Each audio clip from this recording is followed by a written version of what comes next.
Everybody, and welcome back to the channel for another match preview today as we take on Port Vale this weekend on Saturday afternoon in what is a must-win game against a team who, sit rock bottom of the league. And yeah, it's as simple as that, isn't it? But I know I did obviously say I wasn't going to do previews, but I'm going to try and keep this as brief as I can, this preview. I'm not going to be going on for too long. Just kind of give an overview of everything and share my thoughts as well throughout. So yeah, but yeah, big up to Jack, who of course does the graphics on the channel. Make sure you do go and follow him, guys, and show him some support. Jack's Graphics 17 on Instagram. He does his own Huddersfield Town content, which he always invites me to collaborate. He always invites me to be a collaborator on his content, which I really appreciate. So go and show him some love. And there's no excuses not to be showing your support to him. But yeah, he's done me a team lineup graphic, which obviously I've got to be putting on screen very shortly. But yeah, I mean, look, just kind of brief thoughts going into the game. And I mean, look, like I said, we need a big improvement in performance this weekend. The levels that we saw in previous weeks have been so low. As we all know last week, yes, we won the game against Rotherham, who was struggling down there as well in the relegation zone. And we all came away from that game thinking, have we actually won that game? Have we actually won it? It was that bad. The booing at the end as well. It just sums up the mood. It was a pathetic performance. We relied on an own goal to win us the game against a Rotherham side who, are in dire straits and turmoil themselves. And yeah, we didn't have a shot on target for the 59th minute. So yeah, it was just so bad. And that's how I see it. But we were lucky to get the 3 points, and we didn't deserve them. Because if Rotherham would have been able to have finished their chances, better clinical edge, then they would have won the game, and we would have lost. So yeah. But look, I mean, just kind of as well, obviously the pitch. I don't know if anybody watched Port Vale's game last weekend in the FA Cup against Sunderland, but their pitch is not in the best condition at all.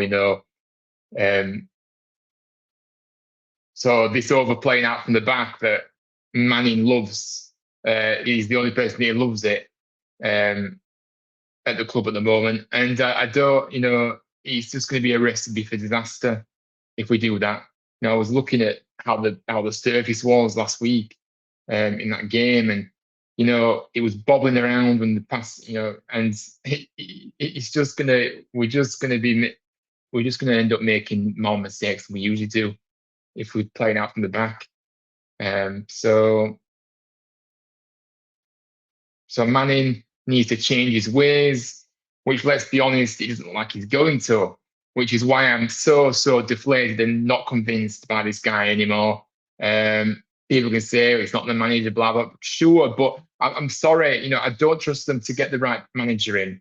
And it's been proven that they keep getting the wrong managers in. This so-called attacking football, where is it? It's side to side again. And it's just a manager that is just not up to task. And Norwich fans warned us about this guy. But oh no, Huddersfield Town employ those people that nobody would go near at this point in time. That's what we do. So I just don't know anymore. But yeah, look, as usual, we'll take a look at the opposition first, and then we will move on to our perspective things, including some very stupid remarks by Liam Manning going to this game as well, which I'm going to cover a bit later on. Because, I mean, look, I switched off those. I haven't watched those preview shows for a long time, to be honest with you, because I just think, sick and tired of hearing all these words and no action, and then all this nonsense that comes out of the manager's mouths as well. Manning's, at the start, I actually liked what he was saying, Manning. He seemed quite, I was agreeing with a lot of things he was saying and that, and there was no issue. but he just seems to have completely changed. And now he's just speaking a lot of nonsense in his preview shows and stuff in the press. It doesn't wash with me.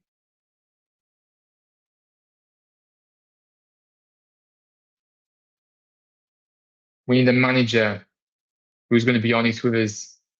And this guy is just talking absolute nonsense, I say. So, look, we're going to get into the opposition then before we get into our things.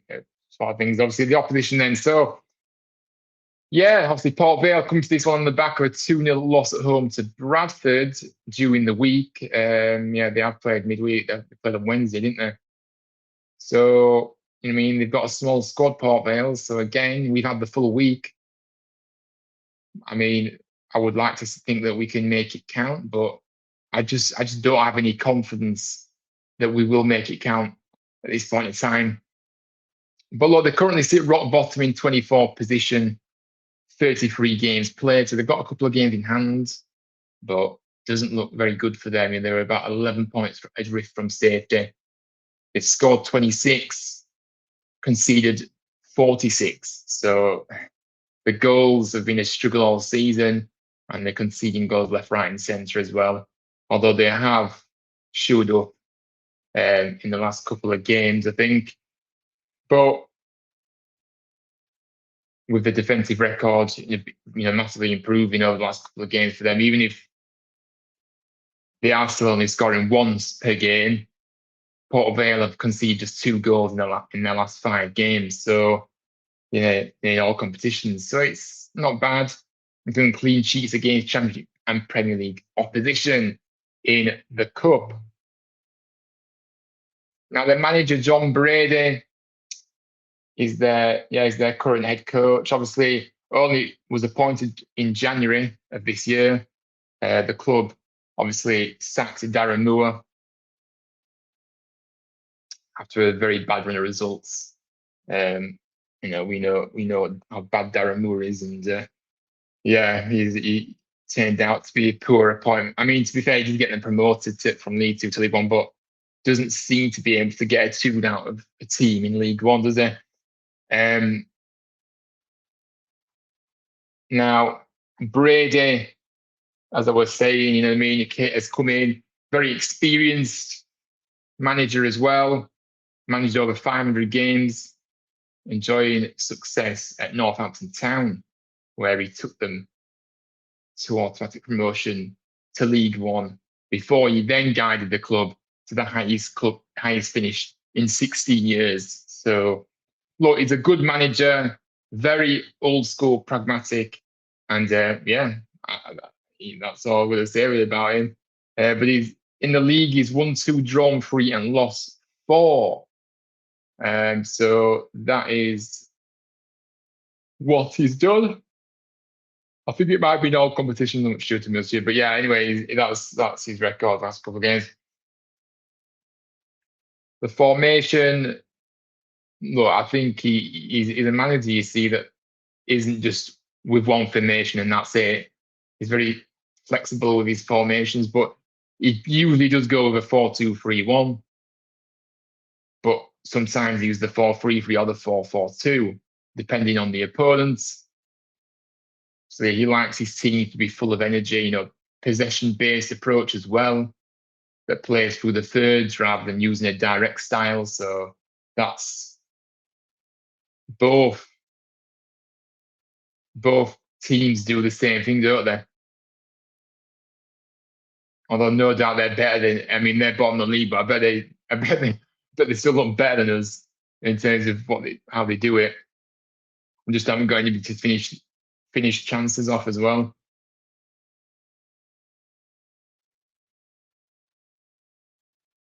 So yeah, very much a style of play of high energy, emphasises that a lot, athleticism and building play from the back, which is what a lot of clubs have done over the years, haven't they? But I don't particularly like it. I don't think any fan particularly likes it anyway, in any club. We don't want to be seen playing out from the back. We want to see attacking football, front-footed, and actually, going forward with speed, not just going side to side. So yeah, but look, key men to watch. Obviously, they've got Ben Waine, who's their joint top scorer with James Stockley and Martin Sharif with 3 goals each. I believe Ben Waine tends to start for them. Now, their biggest assist maker, which isn't a lot, they've got 3. He's not currently out injured at the moment, but it is Rory Patton, but he's not been available.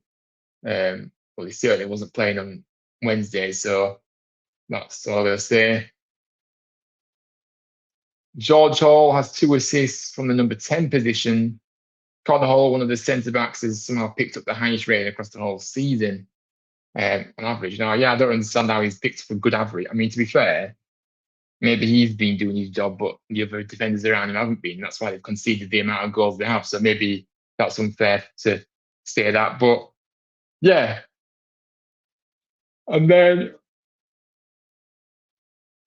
that's kind of, yeah, I do like their goal. I think their goalkeeper's good. I mean, I'm certainly making a lot of saves last weekend. So yeah, no, he's got tall frame as well, got big reach, and yeah, it's called Gouchy, isn't it? Gouchy, yeah, their keeper's called Gouchy. So yeah, but look, that's a bit about our opposition. No, they're going to be fighting tomorrow. They want the points, and we can't just rock up and expect to win automatically. You have to earn every win in this league, and we've been found out very much so against teams that are in and around the relegation zone. So I think as all the pitch will suit them, they'll be used to that bobble on the pitch. You know what I mean? And I would say they are a lot harder to beat under Brady than they obviously was under Darren Moore.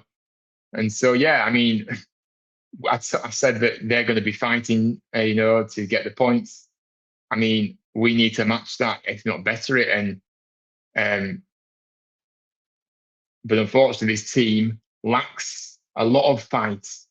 So, yeah, who knows what will happen? But that's kind of it for them. So, our perspective, look, we are on the back of a 1-0 win against Rotherham, a very poor win against Rotherham. I mean, look, suppose a very lucky win against Rotherham, with such a poor performance, wasn't it? But we are currently in 6th place, 55 points to our name. Look, it's a must-win game for us, like I said earlier, no doubt about it. But as we already know, we've struggled against teams in and around the relegation zone. And we need to stop that losing streak on the road, because we've lost a couple of games on the road, and it's just not acceptable. These players seem to think they seem to be even worse away from home than they are at home, because they know there's less away fans, so they think they can get away with it more when they're away from home. Sorry, you ain't gonna get away with it, because you should be wanting to do it for the away fans that actually turn up to watch you, rather than thinking you can just go back into your shell even more so. But to be fair, they played badly at home last week, as I said. So I don't know. I just feel like the away performances have been worse. But yeah. Team news then. So Radinho Balk has been ruled out for up to 4 weeks with an abductor injury. So yes, surprise, surprise. He did come off last week. And yes, he's out for 4 weeks. So hasn't taken him. I mean, to be fair, we have had a good run of games with him in the team, but I mean, you just want him to stay. You just want him to stay fit until the end of the season. Now he's got injured again. It's just an absolute joke. So yeah, he'll be out this weekend. May obviously miss the Rotherham game, but he will be back after training all week. So obviously he was unwell last weekend. So yeah, he'll be back in contention. McGuane played 65 minutes for the under-21s on Tuesday night, so he will be back in contention for, well, certainly a place on the bench for the, at least. And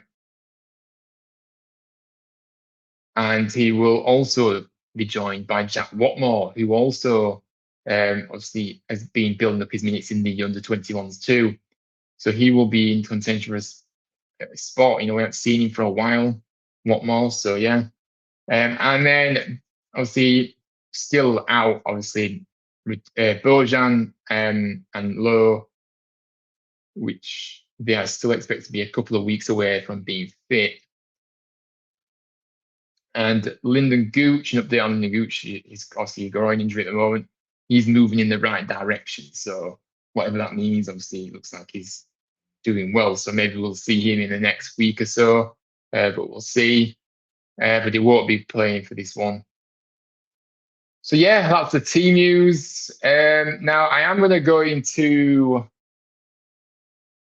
my team lineup now for this match. I mean, look, I never get what I want. I'm sure everybody that makes their own lineups never get what they want either, because this manager just does what he wants, and well, he does the same thing every week.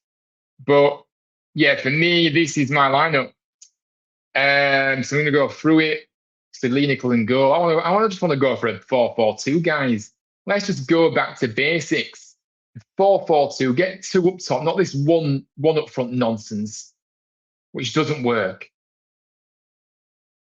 Have a solid back four, and then a four across the midfield as well. So yeah. Anyway, Lineker's in goal. The back four of Sorensen. I mean, to be fair, I mean, Jack has actually put Feeney as the picture there, and he's actually kept Radinho Balk's name underneath it. So yeah, but yeah, anyway, Feeney and Wallace in the centre, and then Rowan on the left. And then in the midfield, Ashia definitely should be starting again. Ledson, who was absolutely shocking last weekend, but again, we just don't have anybody else that can come in. That's the problem. So yeah, I don't see McGuane getting a start just yet. Might come off the bench. Then partnering, I've got Kasumu. I like Kasumu. I think he does drive up the pitch. He does give us that energy as well in the middle of the park. So yeah, I like him. Might be a bit loose with his final ball sometimes when he's playing it through, but at least he's showing some endeavour and passion in there. Very few players show passion in this team. And then Harness on the right, and then to up top, May and Hardy, who need to start clicking very soon, because we've seen it where they've just not looked great, have they, at all together. Hardy seems to have thought, when Hardy got that goal the other week, thought he would push on, and he's kind of dropped off again. And May has been poor all season. Let's just be honest. So May needs to do better. I don't have any excuses for him. I like him, but I think he needs to be doing a lot better and contributing more. So that's my lineup, and apologies for the error there in the graphic, but I didn't actually realise that I've been rushing around today, and I'm just recording it now, and I can't be waiting to have it amended. So anyway, it's already on record, so it is what it is. But yeah, look, Manning in the preview show. I mean, look, like I said, I don't watch them, but saw a few quotes and that, and comes out with saying about the opposition that Port Vale, it's not an easy place to go. I mean, in all due respects, Port Vale have played 17 games at home. They've won 2 and they've lost 12, scoring less than 1 goal per game. So in my eyes, it seems a very easy place to go to me. So why are we making excuses before the game's even kicked off? And if this manager is saying this to players, he's going in with this kind of enthusiasm of it's a hard place to go, this lads. What kind of attitude? You don't want your manager to be telling you that. You want your manager to be giving you confidence. You want your manager to be, saying, "Come on, going away. Let's go there and make show's boss. You know what I mean? Instead, it's all this, you know, like as if he's planting a seed of failure before a ball is even kicked. It's like, come on. I just don't understand why we employ defeatist coaches. And the reality of it is how many times do we sit there and listen to the rubbish that's spouted online, in these videos, you know, preview shows that they do, and it just doesn't. It's just all words and never any action to back up it anyway. So it's just so bad.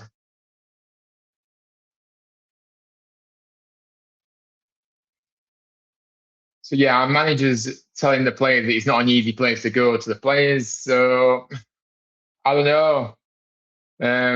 Let's just, like I said, let's just plant that failure seed in there before ball's even kicked. If that's the mentality, then no wonder we are where we are in terms of struggling to hang up. We're struggling to keep a playoff place, and the performances. No wonder the performances have been as bad as they have. When this is the mentality,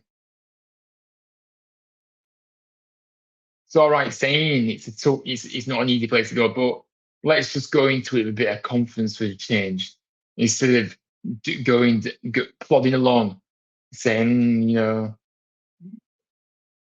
talking about not being an easy place to go when they've lost 12 games there this season.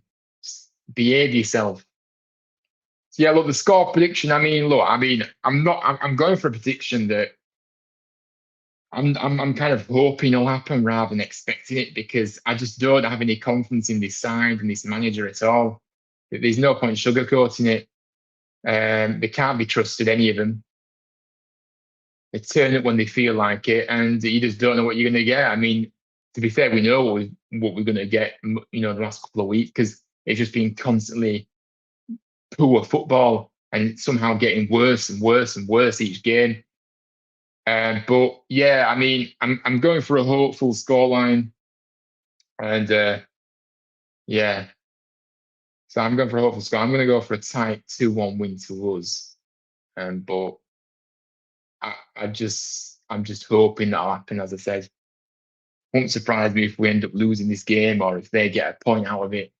But let's just see. But hopefully we can get the win, because we desperately need it. Because if you look at the games that are coming up as well, guys, the games that are coming up are brutal, and we need to be winning this game, because after this one, we are coming up against some of the better teams in this league, and some of the best teams in the league. In fact, with Lincoln and Cardiff, coming up.